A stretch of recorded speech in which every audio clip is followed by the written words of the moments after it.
Ma'am next ఇదే విషయాన్ని మనం మాట్లాడుకున్నట్లయితే మంచి ఫ్యామిలీ మ్యామ్. హ్మ్. ఏమవుతుంది మ్యామ్ ఏదైతే వాళ్ళు సోషల్ మీడియా వేదికగా మంచు మనోజ్ గారు కానివ్వండి, మంచు విష్ణు గారు కానివ్వండి, పరస్పర దాడులైతే చేసుకుంటున్నారు. మొన్న సంక్రాంతికి అయితే అక్కడ వాళ్ళ ఇంటికి ఏదైతే యూనివర్సిటీకి వెళ్ళనివ్వకుండా గేట్లనేది బంద్ చేయడం జరిగింది. ఏదైతే మంచు మనోజ్ గారి గేట్ బయట కూడా మనం చూస్తున్నాం. అయన్నీ చూసాము. అండ్ లోకేష్‌ని గారిని కూడా కలవడం జరిగింది మంచు మనోజ్ గారు. అసలేం జరుగుతుంది మ్యామ్ వాళ్ళ ఫ్యామిలీలో? ఐ మీన్ వాళ్ళు బయటకొచ్చి మీడియా ముందు చూస్తున్నాం కాబట్టి మనం దీని గురించి మాట్లాడుతున్నాం. లేకపోతే మనం కూడదు. ఉండేవాళ్ళం కాదు. నెక్స్ట్ ఇంకోటేంటంటే ఇప్పుడు ఏదైతే ఇండస్ట్రీ పెద్దలు కూడా ఇందులో జోక్యం చేసుకోవట్లేదా? లేకపోతే వాళ్ళ వ్యక్తిగత వ్యవహారాలను జోక్యం చేసుకోవట్లేదా? అసలేంటి మ్యామ్ ఇక్కడ? అసలు ఇవాళ ఇండస్ట్రీ ఎవరి గోల ఆళ్ళది. ఎవరి బాధ వాళ్ళది. సినిమాలు తీశారు. ఫ్లాపులయినాయి. వందల కోట్లు పెట్టి సినిమాలు తీశారు. వాళ్ళ పళ్ళు తోముకోవటానికే వాళ్ళకి తీరిక లేక సస్తన్నారు వాళ్ళు. వాళ్ళ బాధల్లో వాళ్ళున్నారు. ఇప్పుడు 'పుష్ప 2' ఉంది. వాళ్ళెన్ని కష్టాలు పడ్డారో అర్థమైపోయింది. కాపోతే డబ్బులున్నాయి కాబట్టి బయటపడ్డారు. అది వేరే విషయం. పాపం 'గేమ్ చేంజర్' సినిమాలో 'దిల్ రాజు' గారి పుణ్యమా అంట రామ్ చరణ్ బలయ్యాడు. ఆయన కక్కుర్తికి ఈయన బలయ్యాడు.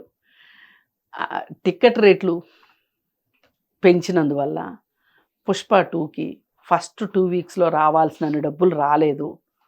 అన్ని టికెట్లు తెగలేదు అనే సంగతి అర్థం కావాలి 'దిల్ రాజు'కి. అర్థమయ్యి గవర్నమెంట్ కూడా చెప్పింది టికెట్లు పెంచొద్దు అని. పెంచము అని చెప్పింది.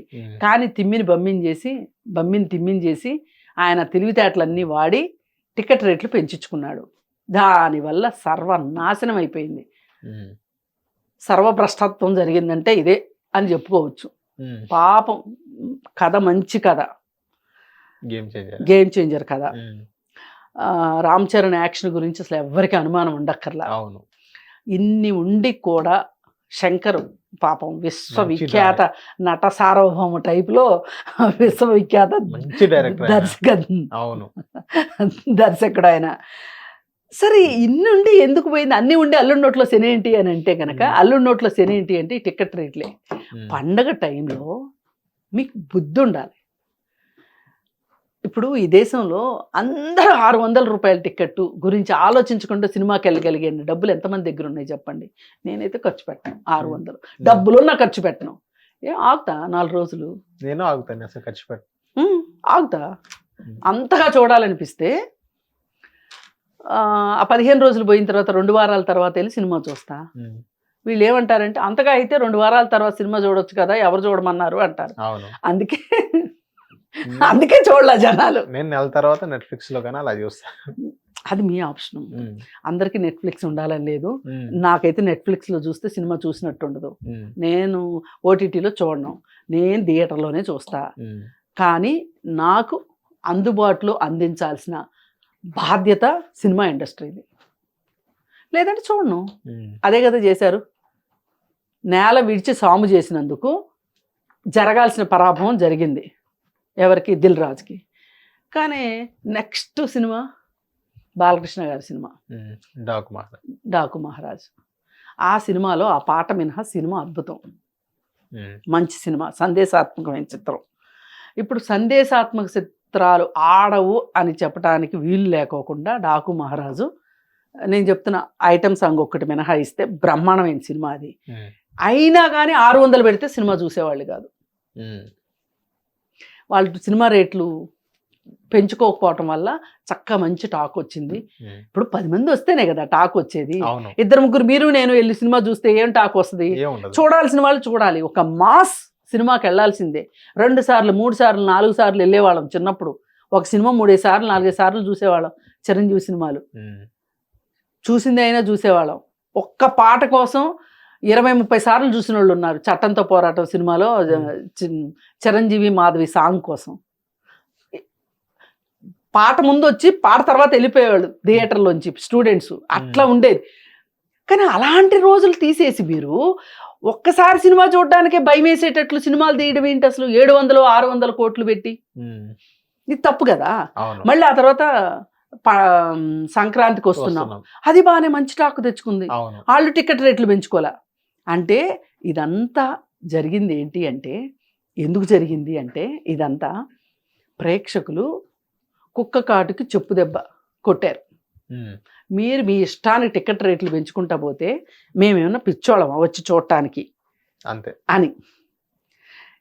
ఇదంతా ఇంత గందరగోళం జరుగుతుంటే సినిమా ఇండస్ట్రీలో రామాయణంలో పిడకల వేటలాగా మోహన్ బాబు ఇంట్లో గొడవ గురించి ఎవరండి పట్టించుకుంటారు? ఎందుకు పట్టించుకోవాలి అసలు? ఎన్ని రోజులు పట్టించుకోవాలి మిమ్మల్ని? మీడియా కూడా బాగానే అటెన్షన్ ఇచ్చింది, ఇంకా ఎన్ని రోజులు? ఇప్పుడు నాన్న పులి అంటే ఒకసారి వస్తారు, నాన్న పులి అంటే రెండోసారి వస్తారు, నాన్న పులి అంటే ఇంక రారు, నిజంగా పులి వచ్చినా రారు, అదే అయిపోయింది. మరి సినిమా పెద్దలు పట్టించుకోవట్లేదా అని అడుగుతున్నారు మీరు. ఎవరు మాట వింటున్నారు ఇవాళ? అసలు సినిమా ఇండస్ట్రీ ఉందనుకుంటున్నారా మీరు? లేదు, అది దాసనారాయణ గారితోనే పోయింది. ఒక సినిమా పెద్ద ఓ పెద్ద మాట వినటం, అది ఇవాళ ఎవరి సామ్రాజ్యాలు వాళ్ళవి. అవును. Mega compound, Allu compound, Nandamuri వాళ్ళు అసలు కాంపౌండ్ అని ఎప్పుడు చెప్పుకోరు, వీళ్ళిద్దరే చెప్పుకుంటారు. సరే వీళ్ళిద్దరు అయిపోయిన తర్వాత ఆయన రామానాయుడు గారి దగ్గుపాటి, తర్వాత అక్కినేని, ఇంతే. ఇండస్ట్రీ అంటే ఇంకా వీళ్ళే ఈ ఐదుగురు నలుగురే. ఆ నలుగురు అని జనాలందరూ వీళ్ళ మీద పడి ఏడ్చినందుకు వాళ్ళే మిగిలారు, నష్టం వాళ్ళే పడుతున్నారు.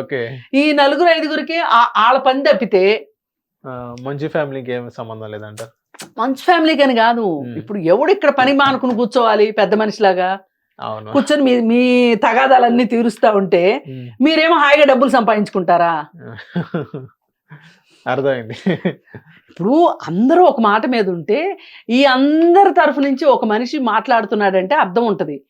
ఎవరికి వాళ్ళు ఎవరి స్వార్థం కోసం వాళ్ళు వాళ్ళ కాంపౌండ్లు వాళ్ళు పెట్టుకొని, వాళ్ళ థియేటర్లు వాళ్ళ దగ్గర పెట్టుకొని చిన్న సినిమాని బతకనివ్వకోకుండా, చిన్న సినిమాని రానివ్వకోకుండా మొత్తం మీరే కొల్లగొట్టుకుందామని చూస్తుంటే, ఒకప్పుడు సినిమా ఇండస్ట్రీ అంటే ఒక పెద్ద మహాసముద్రం. ఇవాళ ఆ మహాసముద్రంలో ఈ చిన్న చిన్న దీవుల్లాగా ఏర్పడ్డారు వీళ్ళు. ఎవరి దీవి వాళ్ళదే. అడెవడో ఉన్నాడు కదా బెంగళూరులో ఒక స్వామీజీ వెళ్ళి వేరే ద్వీపంలో వేరే దేశాన్ని ఏర్పాటు చేసుకుని, వాడు సొంత కరెన్సీ నిత్యానంద, అలాగే వీళ్ళందరూ కూడా ఎవరి సామ్రాజ్యాలు వాళ్ళు ఏర్పరచుకున్నారు. వీళ్ళకి ఎవరికి వేరే వాళ్ళ గురించి పట్టదు. దాసరి గారు ఉన్నప్పుడు ఎన్ని చిన్న చిన్న సినిమాలు వచ్చాయి. అవును, చాలా వచ్చినాయి. మరి అందుకని ఏంటంటే ఇవాళ మంచు ఫ్యామిలీ గురించి ఎవరో పట్టించుకోలేదని కానీ, ఎవరన్నా పట్టించుకోవాల్సిన అవసరం ఏంటండి? ఎవరు తక్కువ వాళ్ళు ఆ ముగ్గురులో? అవును, అసలు పైగా వాళ్ళు ఎవరి సలహా తీసుకునే మనుషులా? నేనే మోనార్కుని అనుకునే మనుషులైతే. అందుకని చెప్పి ఇక వాళ్ళని చట్టం తప్పితే ఏది కాపాడలేదు. చట్టం దాని పని తను చేసుకుంటే వెళ్ళాల్సిందే. హిట్ టీవీ యాప్, ఇందులో short news, live news, entertainment shows, movies, digital magazines తో పాటు మీ జిల్లా వార్తలను కూడా ఫ్రీగా చూడొచ్చు. అంతేకాదు కేజీ నుంచి పీజీ వరకు విద్యార్థులకు స్కాలర్షిప్ కూడా అందిస్తున్నాం. ప్రతి వారం 10 మందికి లక్కీ డ్రా ద్వారా ఒక్కొక్కరికి 10,000 రూపాయలు అందిస్తున్నాం. ఇంకెందుకు ఆలస్యం, వెంటనే హిట్ టీవీ యాప్ ని డౌన్లోడ్ చేసుకుని ఫ్రీగా ఎంటర్టైన్మెంట్ పొందండి. Hit TV app. Hit TV app. Please download hit TV app. Hit TV app ని ఫ్రీగా డౌన్లోడ్ చేసుకుని ఎంజాయ్ చేయండి. మీకు నచ్చిన ఎంటర్టైన్మెంట్ కోసం హిట్ టీవీ యాప్ ని ఫ్రీగా డౌన్లోడ్ చేసుకుని ఎంజాయ్ చేయండి. హిట్ టీవీ యాప్ ని డౌన్లోడ్ చేసుకుని ఆస్వాదించండి, ఆశీర్వదించండి. ఇంతమంది సెలబ్రిటీలు హిట్ టీవీ యాప్ ని డౌన్లోడ్ చేసుకోండి అని చెప్తున్నారంటే ఎంత మంచి యాప్ ఆలోచించండి.